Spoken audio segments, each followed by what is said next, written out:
ఓం శ్రీ గురు పరబ్రహ్మణే నమః. ఆధ్యాత్మిక జిజ్ఞాసులందరికీ హృదయపూర్వక నమస్కారాలు.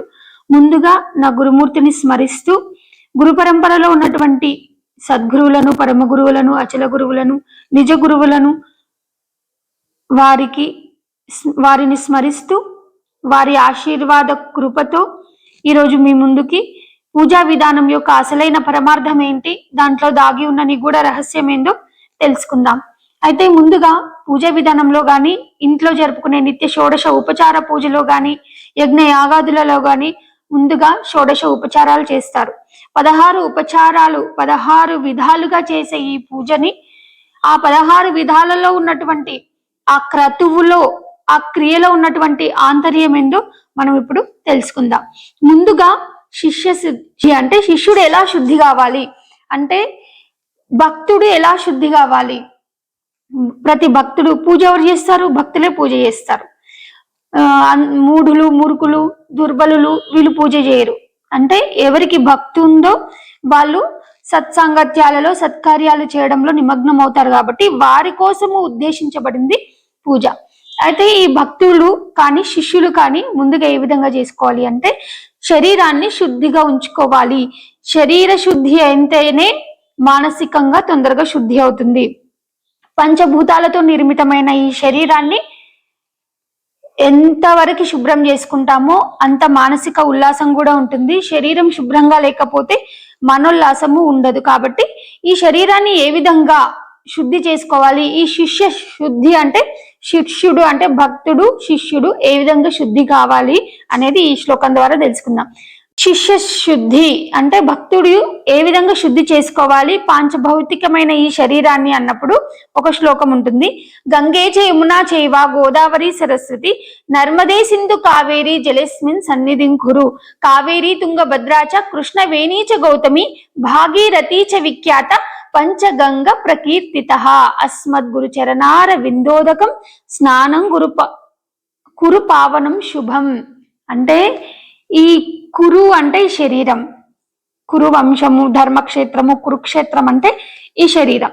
ఇది ఎలా శుద్ధి అవుతుందంటే ఈ పాంచ భౌతికమైనటువంటి దేహము, ఆకాశము, వాయువు, అగ్ని, జలము, పృథ్వీ వీటి అంశాలతో నిర్మితమైనటువంటి ఈ దేహాన్ని ఏ విధంగా శుద్ధి చేయాలంటే ఇక్కడ మనం చెప్పినట్టు గంగా నది, యమునా నది, గోదావరి, సరస్వతి, నర్మదా, సింధు, కావేరి, తుంగభద్ర, కృష్ణవేణి, గౌతమి నది, భాగీరథ, పంచగంగ ప్రకీర్తిత అంటే ఈ పంచభూతాలతో ఏర్పడినటువంటి ఈ శరీరాన్ని అంటే స్థూల శరీరాన్ని స్థూలమైన వాటితోనే శుభ్రం చేయాలి అని అర్థం. అంటే ఇది కురు ఏమంటారు? కురు పావనం శుభం. అస్మద్ చరణార విందోదకం స్నానం కురు పావనం శుభం. అంటే మనము భగవంతుని చేరే ముందు కానీ, గురువుని చేరే ముందు కానీ, గురు పూజలో కానీ, భగవద్ ఆరాధనలో కానీ మనం ముందుగా చేయాల్సింది ఈ దేహ శుద్ధి. అంటే బాహ్యంగా స్థూలాన్ని శుద్ధి చేయడము. గంగా అంటే ఏంటి? ఏదైనా శుభ్రపరిచే శక్తి గంగా జలానికి ఉంటుంది. ఈ గంగ పంచగంగ ప్రకీర్తిత ఇళ్ళనే ఉంది అసలైన రహస్యం. అంటే గంగా నది అంటే పంచగంగ ఎక్కడి నుంచి? ఆకాశంలో ఉన్న గంగ, వాయువులో ఉన్న గంగ, అగ్నిలో ఉన్న గంగ, గంగలో ఉన్న గంగ అంటే జలంలో ఉన్న గంగ, పృథ్వీ మీదకి వచ్చినటువంటి భాగీరథి గంగ. అంటే మొత్తము గంగ అంటే ఏంటంటే శుభ్రమైనది, శుభ్రపరిచేది, మలినాలను తొలగించేది. అంటే ఎలాంటి మలినాలు లేకుండా శుభ్రంగా స్వచ్ఛంగా చేసేటిది గంగా. ఇప్పుడు మనం ఏమంటాం? ఆకాశ గంగా అంటాం. గంగా నది ఇప్పుడు ప్రపంచంలో సమాజంలో మాట్లాడే మాట ఏంటంటే గంగా నది ఎప్పుడు ఎండిపోదు, అది జీవనది, ఎప్పుడు ప్రవహిస్తూ ఉంటుంది అని అంటారు. ఈ పురాణాలలో ఏముంటుంది? గంగా నది ఆకాశ గంగా అంటారు. ఈ నీరు ఎక్కడి నుండి ఉద్భవించింది అంటే ఆకాశం నుండి వచ్చింది అని సూక్ష్మంగా పంచీకరణలో సూక్ష్మంగా అర్థం చేసుకుంటే ఆకాశం నుండే గంగ ఉద్భవించింది. అంటే ఆకాశానికి ఆవల ఏదైతే ఈ సృష్టికి కారణభూతమైనది ఏదైతే ఒక వస్తువు ఉందో ఈ సృష్టిని తయారు చేసి సృష్టిని వీక్షిస్తూ నడిపిస్తూ ఉన్నటువంటి ఆత్మ నుండి ఆకాశం వచ్చి, అందుకని ఏం చెప్తారు, బ్రహ్మణోర వ్యక్త అవ్యక్తో మహత్తు మహద్ మహదాంకర మహదాంకర పంచతన్మాత్ర పంచమహాభూతాన్ని పంచమహాభూతేభ్య అఖిలం జగత్ అన్నట్టు ఈ ఎక్కడి నుంచి ఏమంటారు, ఆత్మయందు ఏక ఆకాశము దయించే ఆకాశమునందు నీలంబు బుట్టేనా నీలంబున అగ్నిహోత్రుడు బుట్టే అగ్నిహోత్రుని వల్ల అప్పు బుట్టే అప్పు వల్లను మహాయవని స్థలీ బుట్టే అవని అందౌషధులమర బుట్టే ఓషధందునర అన్నంబు బుట్టే అన్నంబు వలన నరులాది సకల జంతు జాలంబులాయ ఈ రీతిగా పరమాత్మ మాయ వలన అన్నారు కదా మన పెద్దలు. అంటే ఆత్మ నుండి ఆకాశం, ఆకాశం నుండి వాయువు, వాయువు నుండి అగ్ని, అగ్ని నుండి జలము, జలం నుండి పృథ్వీ. అంటే ఇక్కడ పంచగంగా ప్రకీర్తిత అంటే ఆకాశ సంభూతమైనటువంటి ఆకాశ గంగ నుండి భూమండలంపై ఉన్నటువంటి భగీరథ గంగ వరకు. భగీరథ అంటే ఆకాశ గంగని భగీరథుడు అనే ఒక మహాముని తపస్సు చేసి భూమండలం పైన ఉన్నటువంటి ఈ సర్వ పాపాలను కడిగేయడానికి ఆకాశ గంగను ప్రార్థిస్తే ఆ భగీరథ తపస్సు వల్ల ఈ భూమండలం పైకి నీరు వచ్చిందని పురాణ కథలో ఉంటది కదా. అలాగే ఇలా లోపలికి డీకోడ్ చేసి ఆలోచిస్తే ఆకాశ గంగ, ఆకాశంలో ఉన్నటువంటి ఆ జ్ఞానము ఏదైతే ఆత్మ నుండి ఆకాశం సంభూతమైందో ఆ జ్ఞానము మనసు బుద్ధి చిత్తం అహంకారం అన్నట్టు ఈ వరకి అంటే పంచగంగ అంటే ఆకాశం నుండి వాయువు నుండి అగ్ని నుండి జలం నుండి పృథ్వీ వరకు వ్యాపకమై ఉన్నది గంగా. కాబట్టి పంచభూతాలతో ఏర్పడినటువంటి ఆ గంగా ఈ పంచభూతాలతో ఏర్పడినటువంటి ఈ కురు శరీరాన్ని అంటే ఈ ధర్మక్షేత్రాన్ని, ఈ కురుక్షేత్రాన్ని శుభ్రం చేస్తుంది అని అర్థం. కాబట్టి ప్రతి మానవుడు, ప్రతి భక్తుడు భగవద్ ఆరాధనలో భాగంగా ఏ క్రతువు చేసిన మొదటగా ఈ దేహ శుద్ధిని చేసుకోవాలి. ఏ విధంగా ఇక్కడ ఏం చెప్పారు, అస్మద్గురు చరణార విందోదకం అంటే మనం గురువుని కానీ భగవంతుణ్ణి కానీ ఎప్పుడైతే శరణాగతి అయినామో ఆయన సమక్షంలోనే ఈ పంచభూతాలతో ఏర్పడినటువంటి ఈ పంచగంగని అంటే ఎక్కడి నుంచి ఆకాశ గంగ నుండి భాగీరథ గంగ వరకు తీసుకొని మనం శుభ్రం అవ్వాలి. అంటే మానసికంగా శారీరకంగా మనం శుభ్రం అవ్వాలి, అంటే స్వచ్ఛం అవ్వాలి. ఎవరి సమక్షంలో? భగవంతుని సమక్షంలో, గురువుల సమక్షంలో, గురువులు చెప్పినటువంటి జ్ఞాన సమక్షంలో. ఇక్కడ లోతుగా ఇంకొకటి ఆలోచిస్తే ఏం తెలుస్తుందంటే ఇక్కడ అస్మద్గురు చరణార విందార్పణమస్తు అన్నప్పుడు అస్మద్గురు చరణార విందోదకం స్నానం కురు పావనం ఇక్కడే ఉంది అసలైన సత్యం.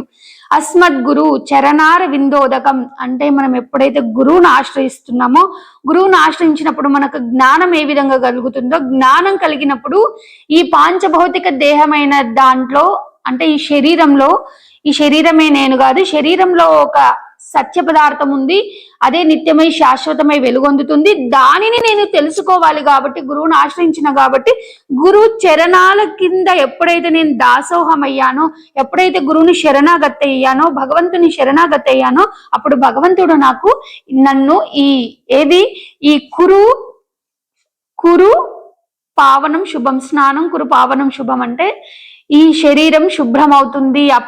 అంటే ఈ కురుక్షేత్రము అంటే ఈ శరీరము అప్పుడే శుభ్రం అవుతుంది అని ఈ పద్యంలోని అంటే ఈ శ్లోకంలోని నిగూఢ పరమార్థము. ఇది నాకు నేనుగా అన్వయించుకొని లోతైన విశ్లేషణ చేస్తూ మాట్లాడుతున్నా. అయితే దీంట్లో ఏమన్నా పొరపాట్లు కానీ పెద్దలు విన్నా, ఈ విషయాలు పెద్దలు విన్నా ఏమైనా పొరపాట్లు ఉన్నా మన్నించి వీటిలోని రహస్యాన్ని ఇంకా తెలుపగలరు. ఏమంటారు, అభిప్రాయ రూపంలో కామెంట్ బాక్స్ లో రాయగలరు.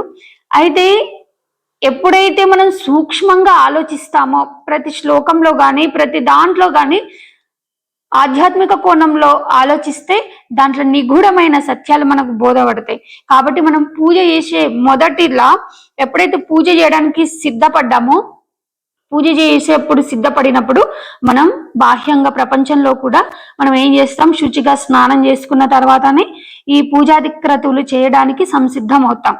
అలాగే దీని లోపల ఉన్న అసలైన ఆంతర్యం ఏంటంటే ఈ ఆత్మ నుండి ఏర్పడినటువంటి సర్వ ప్రపంచము సర్వ జీవులలో ఉత్తమమైన ఉత్కృష్టమైన జన్మ మానవుడిది. కాబట్టి ఆ మానవుడికే తెలుసు భగవంతుని పొందాలని కాబట్టి ఏమంటారు, మనుష్యానం సహస్రేషు కచ్చిత్యదతి సిద్ధి అన్నట్టు మనుషులలో కోట్ల మనుషులలో ఏ ఒక్కడు బహునాం జన్మనామంతే జ్ఞానవాన్ మాం ప్రపద్యతే అన్నట్టు ఏ ఒక్కరిద్దరో ఆ భగవంతుని తెలుసుకునే ప్రయత్నం చేస్తారు. కాబట్టి ఆ భగవంతుని అసలైన భక్తులు, ఏదో స్వలాభం కోసము ఆలోచించే భక్తులు కాకుండా అసలైన ధర్మము, ఆధ్యాత్మిక ధర్మము, నేనేంది, నా శరీరంలో ఉన్న సత్య వస్తువు ఏంది, నన్ను నడిపిస్తుంది ఏంది అని తెలుసుకోవాలనే సద్భక్తులు, సత్శిష్యులు చేసే పూజా విధానం ఈ విధంగా ఉంటుంది. కాబట్టి ఈ పూజ చేసేప్పుడు దాని లోపల ఉన్న లోతైన ఆంతర్యాన్ని అన్వేషిస్తే ఇవి అర్థమవుతాయి. కాబట్టి ప్రతి సాధకుడు ఈ విధంగా లోతైన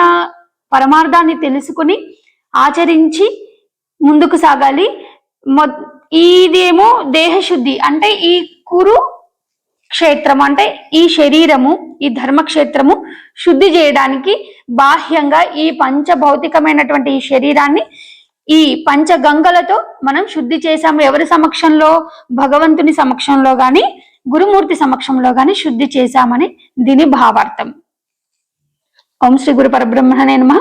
ఇంకో వీడియోతోటి ముందుకు సాగుదాం. మానసిక స్నానం ఎలా చేయాలో తెలుసుకుందాం. జై గురు.